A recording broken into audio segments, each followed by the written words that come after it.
can go to any team in January. Well. Good afternoon, wherever you are. It's your favorite sports show, Sports Arena, here at Romy TV Africa. As usual, I'm not alone. Niko na my fellow pandit hapa wa soccer. Yeah, and you know me, your all-time favorite, Ericko. Welcome to the show. Bro, in our first story today, tunaona kwamba the trending story is about Cristiano Ronaldo. Cristiano Ronaldo terminate contract yake na Man U. Now he's a free agent. He can go to any team in January. Well, let me correct you there. He cannot go to any team. Any team can take him, but he cannot go to any team. Okay.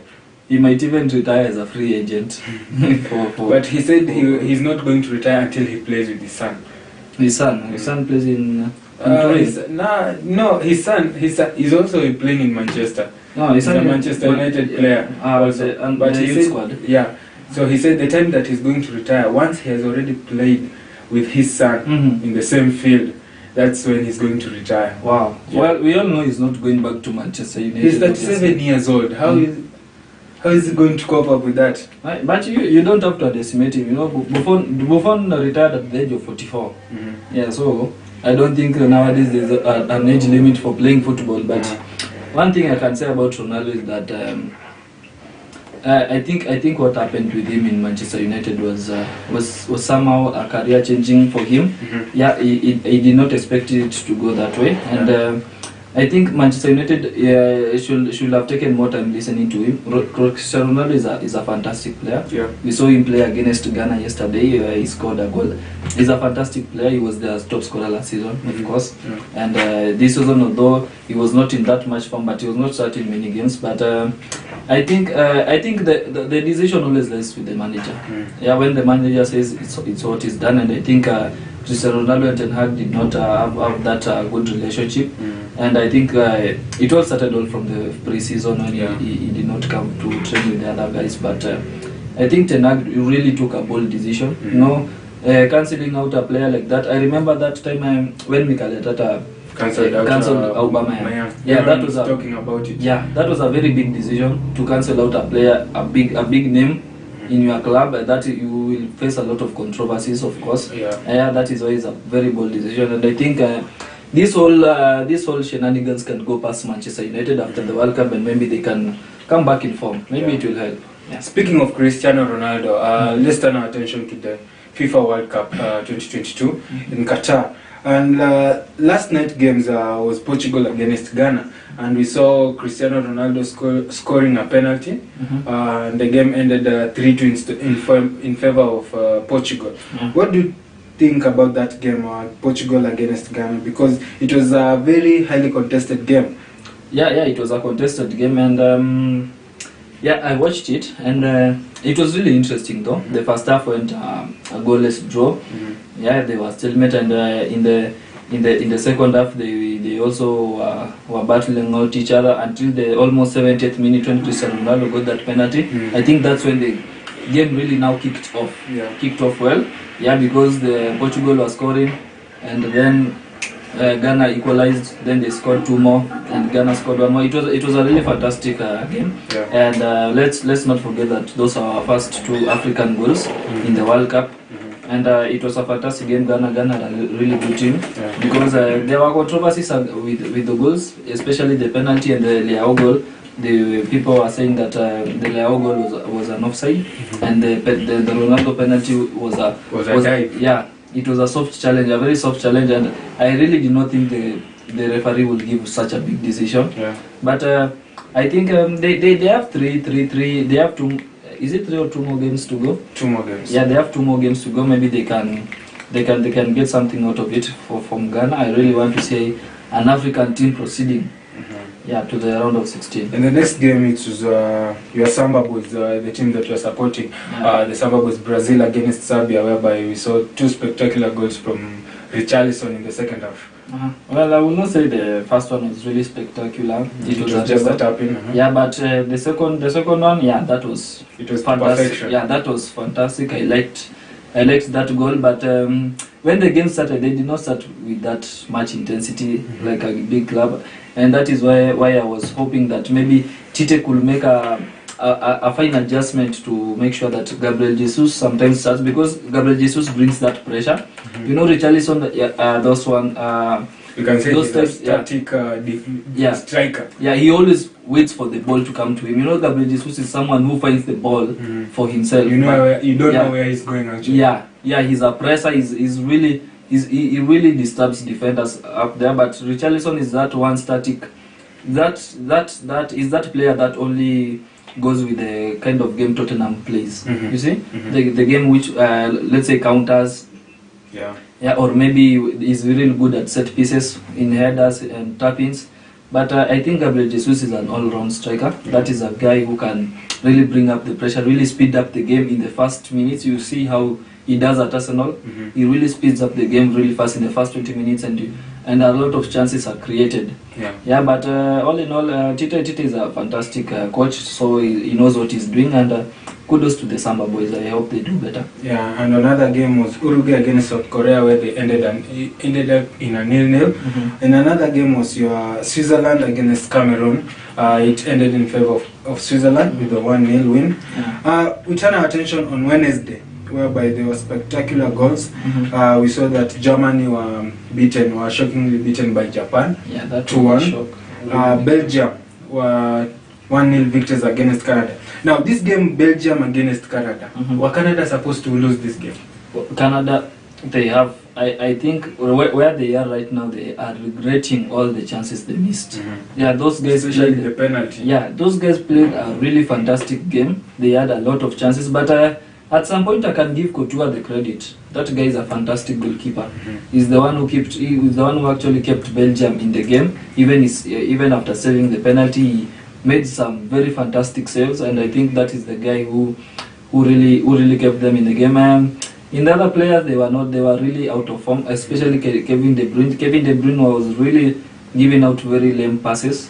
Yeah, his passes were not that accurate like he always is. We did not see that Kevin De Bruyne we see at Man City, but all in all, I think it's only the 3 points that matter. Yeah, Belgium went, and I think Canada can really rule this day, and they can really do better next time. Okay. Now, last World Cup, second, who came second, Croatia, ended up in a game of 0-0 with the African Stars Morocco, and we also saw plenty of goals. In a one-sided plenty of goals. Spain against Costa Rica, whereby Spain thrashed Costa Rica 7-0 in a game whereby it was dominated by Spain. We saw that Spain had 17 shots, while Costa Rica had none shots. Wow. Neither on goal. That is total domination. 82% ball possession to 16. 1,045 passes. Wow. To 230 passes. Now, yeah, I can see the tiki-taka is really working for Spain, and you have to keep in mind, even Spain are the youngest squad in the World Cup right now. Yeah, so I think the tiki-taka is really working for them. It's really working for Luis Enrique. 1,045 passes. That is a lot. Wow, that is some real tiki-taka ball out there. Even I don't think Pep always. I don't think even Pep. It's only a few games where he has gone over 800 passes per game. And well, I think Spain have the real tiki-taka in them, of course. And because the coach is the former. Also, he has managed the team like Barcelona. Wow, that was a very, very interesting game. Yeah. Being thrashed 7-0 on your first game. On your first game. That was really humiliating, but kudos to the young boys of Spain. Yeah. Kudos to them, man. I would really want to see them reach far. There was this time whereby Luis Enrique was being linked to Arsenal. If at the moment Mikel Arteta leaves Arsenal, will you prefer Luis Enrique? I don't think so.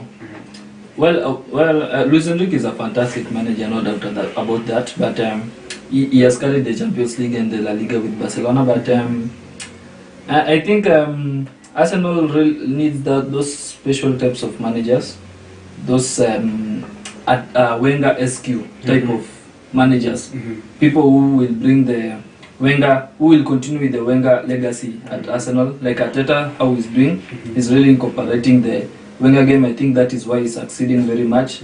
Yeah, but people like Luis Enrique, I don't think he would succeed at Arsenal because first of all, Arsenal is a young team, and he might know how to manage a young team, but I think all that matters is the mindset which you give to your players. Well, and on Tuesday, the defending champions, France, were able to become 4-1 victors against Australia, 4-1 winners, and a brace by Olivier Giroud, and who is in place of Karim Benzema, because we all know that if Karim Benzema was on the squad, he could have started. Yeah, of course. But Olivier Giroud took his chances.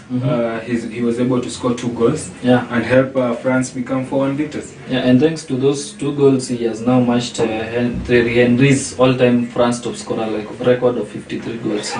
Yeah, and I think he's going to surpass that if he gets more game time. And another shocking defeat was against Argentina. Saudi Arabia beating Argentina 2-1. Yeah, that was a shock. That was a shock to everyone in the world. No one expected that. Argentina really started well. Yeah, they really started well with those passes. They even had 2 goals cancelled out. But I think in the second half, Saudi Arabia came back with another spirit. Yeah, they came back with another spirit. They took their chances well. Their only 2 shots on target in the second half were converted to goals, and I think that is something which really takes character. And kudos to them, man. Well, today we are seeing that also some FIFA World Cup games being played. At the moment, it's Wales against Iran, and it's still 0-0 in the 71st minute. But we see that this is the same team that played against England, and they were able to become 6-2. England were winners, 6-2 victors, and at the moment they seem to be playing hard to be scored against this Wales team. We can see in the stats, Wales have 5 shots compared to Iran, which have 10 shots. Wow. Okay. Wales have 2 shots on target, while Iran have 3 shots on target. I think this game is going to be tough for Wales, as we unexpected. I expected Wales to win this game. In fact, when we saw them after that 6-2 loss to England. Well, what I can say for Iran is that there's this famous saying: "It's once beaten, twice shy." Yeah, they really do not want to relive the moment against England again, and I think the coach told them that they must do everything they can to win this game. This is a must-win game for Iran. It could be also for Wales, but the Wales the last game they drew, right? They drew with the USA. Yeah, they drew with USA 1-1, and it was a penalty from Bell, which earned them the point. But I think this time Iran do not want to relive that moment again, and I think they would do anything they can to win. Yeah, of course. Now the next game that is coming up at 4 is the host Qatar against Senegal at exactly 4 p.m. Do Qatar need to win this game? Well, I don't even think they have the chances to win. They don't have the mentality even to win. Yeah, I think they're just playing in the World Cup because they are the hosts. Yeah, and I think Senegal should take this chance. Senegal should take this chance to grab those 3 points. Because last time out they lost 2-0 to a very disappointing lose. And I think they should take this chance to get those 3 points and have a chance for qualifying to the round of 16.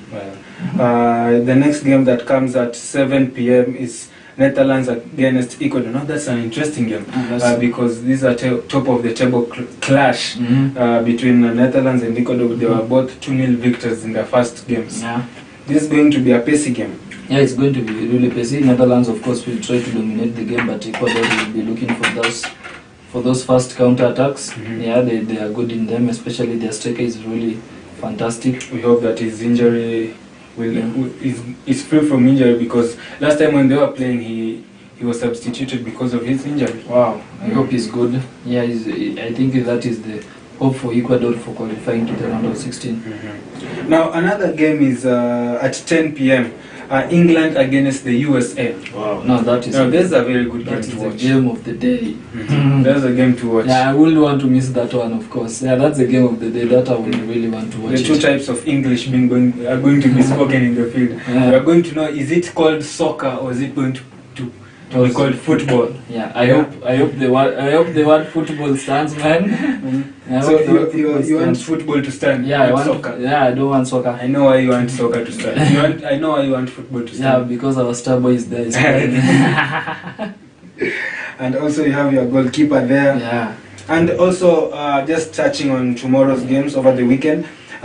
Group D, Tunisia will be playing against Australia at 1 p.m. Also in Group D will be France against Denmark at 7. Poland, Group C against Saudi Arabia. Argentina against Mexico. Now that's another good game to watch. Argentina against Mexico tomorrow at 10 p.m. On Sunday, Japan against Costa Rica. Belgium against Morocco. Croatia against Canada. Spain against Germany. Wow. That is on Sunday. Yeah. Wow. Now Spain against Germany as we close up. Wow. It's tiki-taka against counter attack against the Bayern football. You know, I came to realize that Germany, all of their midfields, except who is not from Bayern, all of their midfields except for one, all are from Bayern. Mm-hmm. I think that is a Bayern team as it is now. I would really want to see that game it will be like a game between Barcelona and Spain and Barcelona and Bayern. Oh, Barcelona and Bayern, yeah. Yeah, it will be really fantastic to watch. And and considering the 1-2 loss against Germany to Japan last time, wow, this is going to be a really interesting Spain game. will be going to this game after the 7-0 win. Wow, yeah, they will be really pumped up. They will really want. I know there will be a lot of tiki-taka played there with those young boys. Well, that was it here at Sports Arena. I was your host, Emmanuel Onyango. We shall keep on updating you on the games that are running at the moment. It's still in the 76th minute, and still Wales and Iran are still at 0-0. Let's meet here on Monday, same time, same place. Here, keep on following us at Romy TV Africa on YouTube, Instagram, and also on TikTok. Yes, and I was your guy Ericko. Follow me on Twitter and Instagram. Peace out.